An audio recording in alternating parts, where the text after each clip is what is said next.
In this video we will look at rational exponents and apply the properties of exponents that we've learned from many lessons ago about when to add exponents, multiply exponents, and subtract exponents, and how those same properties apply to exponents that are fractions. So let's just begin. We want to evaluate these three problems, and notice they have exponents that are fractions. Well, just like on the previous video, we learned how to change those exponents to radicals. So that's what we're going to do. Remember that bottom number is the root and the top number is the power. So since that's a 2, that's the square root of 100 to the first power. The half power is the same as the square root. And I know you know, what's the square root of 100? Of course it's 10. So this is asking us to find the square root of a negative 25. I'm going to go ahead and write that down. The square root of negative 25. Is that possible? No, this is not real. It is possible, but not yet. We're just going to classify that as a not real answer. Now, how is problem 2 different than problem number 3? Is that here we had parentheses, and so that was the base. Everything had to be raised to the half power.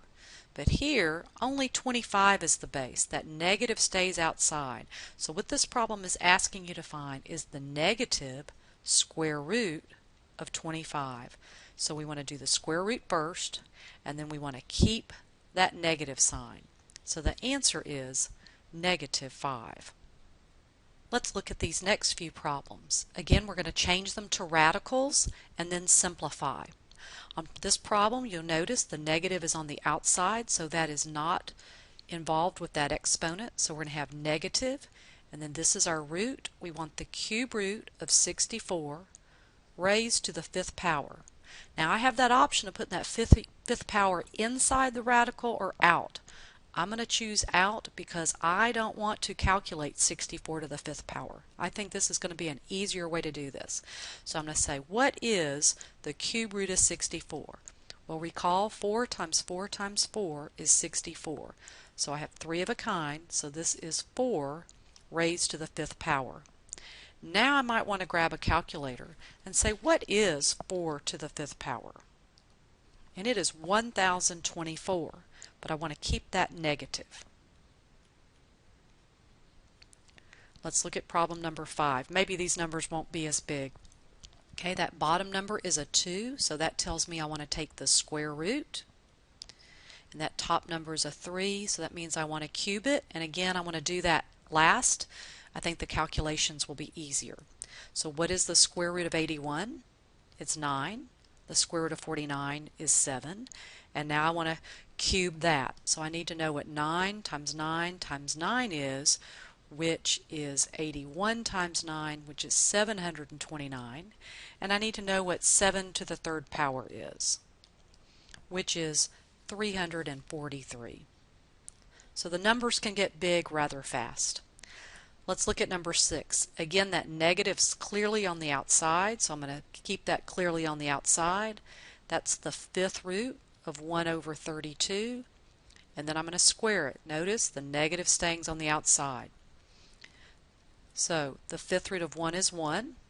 The fifth root of 32, if you remember, that's 5 2's. That's 5 of a kind. So the fifth root of 32 is 2.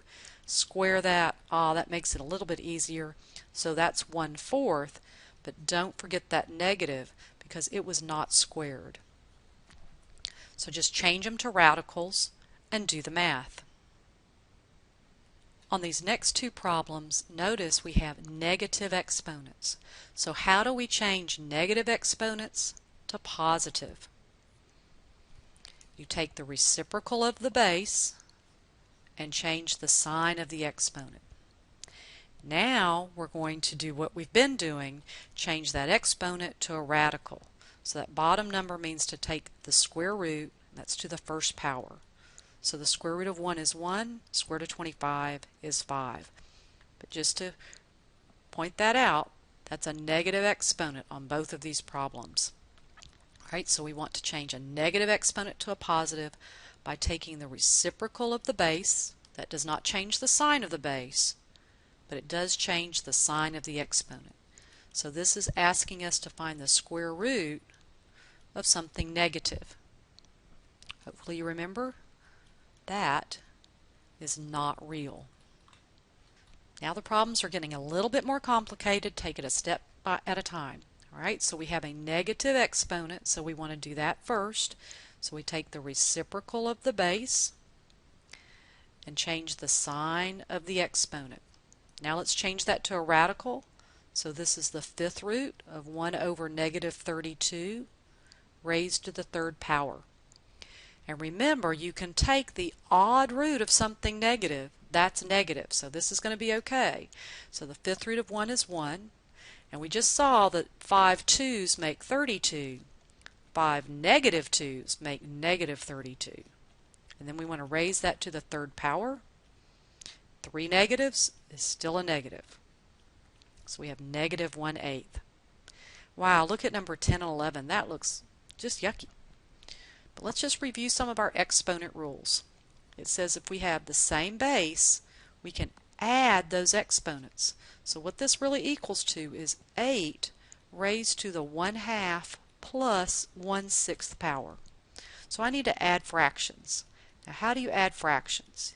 You need a common denominator.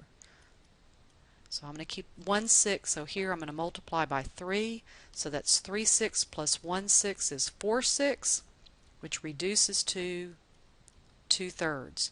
So we're going to add those exponents, do the arithmetic, reduce, but keep going. Now we have to evaluate that. So that's the cube root of 8 squared. The cube root of 8 is 2, squared is 4. That's a lot of steps. So we have to remember our rules of exponents, keep the base, add the exponents. Then we have to change that to a radical so we can evaluate. What do the rules say when you have the same base being divided? It says keep the base and subtract the exponents. So since we've just did this math, we know that that's 3/6 minus 1/6, which is 2/6, which reduces to 1/3. So we have 8 to the 1/3 power, which is just the cube root of 8, which is 2. So again, don't forget your basic rules of exponents. When do you add exponents? When do you subtract exponents?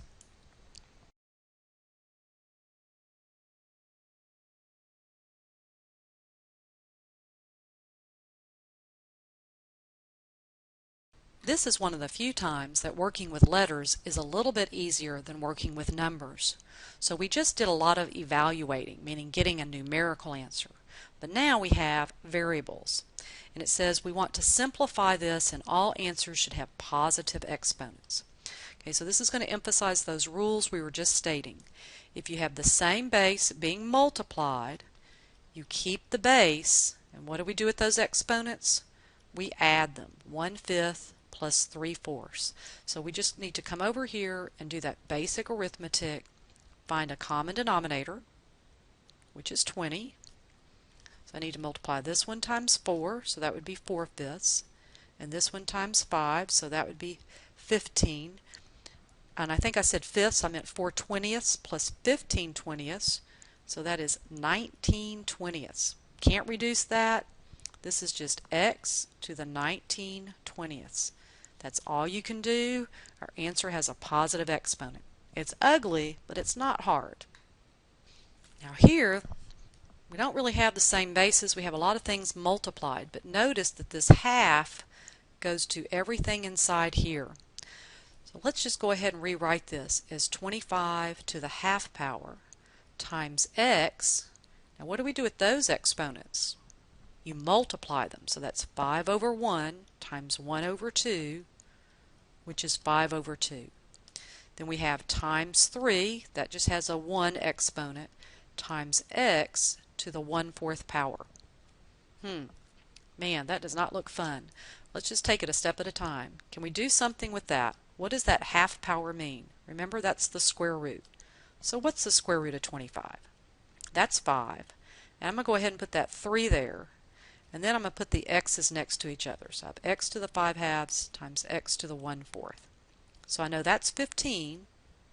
Those are the same base being multiplied. What can I do with those exponents? I add them.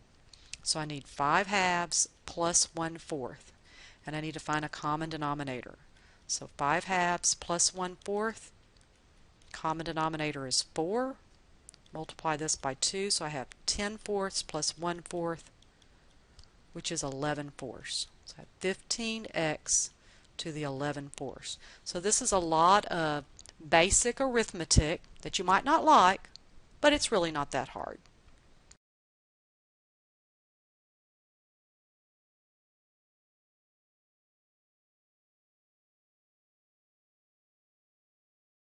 And here's our last example. And you're going, no way. Yeah, you got negative exponents and fractional exponents, all kinds of things. Let's just take it a step at a time and go back to what we did a few lessons ago. Let's take anything that has a negative exponent and move it. And that's the only one I need to move. This 5 is just a negative number. It's not an exponent. So these two things stay. This one stays. This one stays, and now we have an x to the positive 2 in the bottom. Now let's take it a step at a time. Can I reduce that? Sure. That's just negative 1/2. What about those two things? Those are the same base being multiplied, so we're going to keep the base and we're going to add those exponents. Let's do that. 1/4 plus 2/1. Common denominator of 4. So that's 1/4 plus 8/4, which is 9/4. Alright, so we've done the x's and the numbers. The only thing that's left are the y's. Remember, that's to the first power. So what can we do when the same bases are being subtracted? Keep the base and subtract the exponent. And you should know that 1 is bigger than 2/3. So I'm going to keep the base on top and I'm going to subtract 1 minus 2/3. Common denominator of 3. So that's 1/1, that's 3/3, so 3/3 minus 2/3 is 1/3. So you're using the same rules, but just with a lot of fractions and recalling the negatives. You can do it.